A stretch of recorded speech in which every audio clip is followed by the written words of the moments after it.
На этих кадрах министр сельского хозяйства Новосибирской области убегает от фермеров, которые с трудом попали к нему и задавали неудобные вопросы.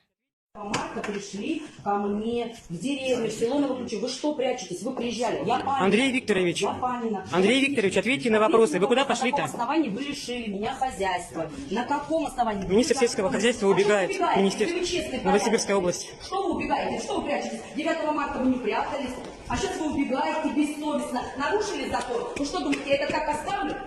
Я это так не оставлю, имейте в виду. Я за вами буду как тень теперь ходить, мне заниматься нечем.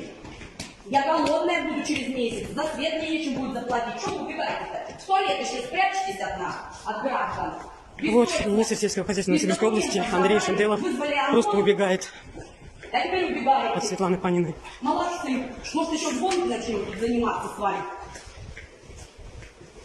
Пойдемте вместе к травнику. Пусть покажут мне постановление, на каком основании вы действовали.